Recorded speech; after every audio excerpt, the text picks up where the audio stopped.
This is a story about neglect, abuse, and survival. The survival of a young girl who could have taken the wrong path and could have died along the way.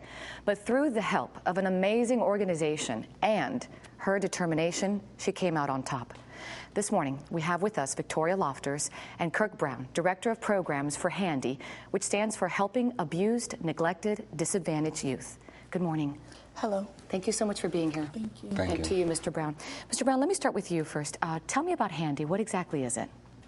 Well, HANDY is one of the largest nonprofit providers of independent living services for young people in Broward County. We service young people between the ages of 10 to 23 with case management services, educational guidance, and youth development services. Currently, 90% of our young people graduate from the high school experience, and 90% of young people go on to the college experience. That's awesome. Victoria, I know you're one of those special children that Mr. Brown is talking about. Let's talk a little bit about your childhood. And I know it's not easy because you've been through a lot. Well, I was raised in relative care. My great aunt and my great uncle raised me basically from birth. My mom and my dad, they kind of like abandoned me. She couldn't take care of me really. She was so young. I lived with them. Life was good, but I suffered from some kind of like molestation, as you could say, like a family friend. For years, they did things that they weren't supposed to do, and then I transitioned into that. It's like hard, you know, dealing with that so young, like 4 to 5 years old. How long were you molested? I would say like 2 years. You were also raped as a child? Yeah, one day after school, because I used to stay from after school program, and I had to use the restroom. My mom always told me never to go to the bathroom alone. So I had to go to the restroom. I went to the restroom, and as I was walking to the restroom, I heard a noise, but I was looking around, but I never saw anybody. So I entered the bathroom, and I turned around, and there were 3 guys from my class in the bathroom with me, and 2 of them held me down, and one of them actually raped me. So, I mean, it was hard. I went through a lot of different emotions. There were days I felt like I couldn't make it out, like dealing with that, like on the inside, because I never really told anybody. I can't imagine what you went through, Victoria. I mean, to keep that inside and live with it. It must have been so hard for you.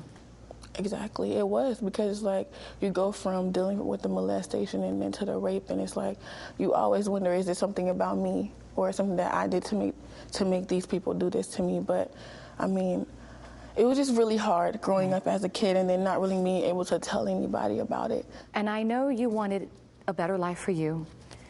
You could have taken the wrong path. There was a turning point. Tell me about it. I came to a realization with myself that it's only me who can actually make the changes, not what people around me has to do. And I also have 2 younger sisters, so I know that they were looking at me, and I know despite what I had been through that I had to make it out, because everybody in my family either got pregnant, they didn't graduate high school. I didn't want to be a part of that. So I know I could do better. How did you do better?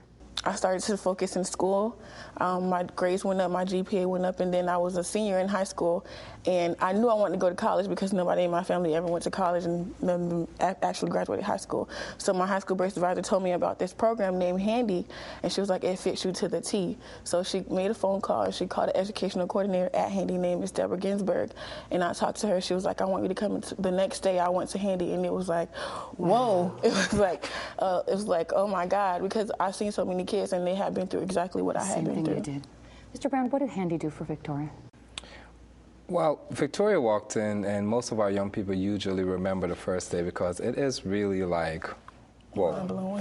And they inherit somewhat of a very organized family that takes them in and show them that there's nothing wrong with them. The first question we usually ask is, what do you want to do with your life? And it's a partnership. It's not a handout. It's basically a hand up. And we work with our young people to achieve whatever dream that they want to achieve.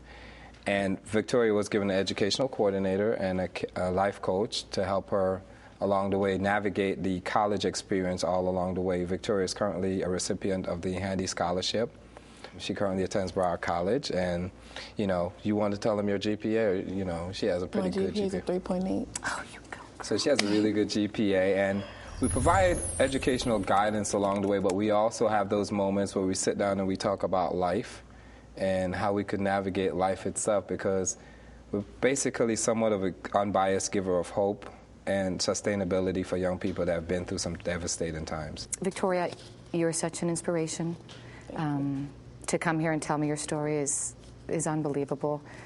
For someone out there that maybe is going through what you went through, what would you say to them?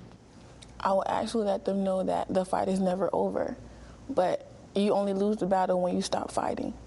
And I want them to know that there is a light at the end of the tunnel, and Handy was my light. Thank you so much for sharing your story. And I hope you get everything you deserve in life. Thank you so much. God bless you. Mr. Brown, thank you for what you do. Thank you. Really appreciate it. And if you'd like more information on Handy, go to their website. It's handyinc.org.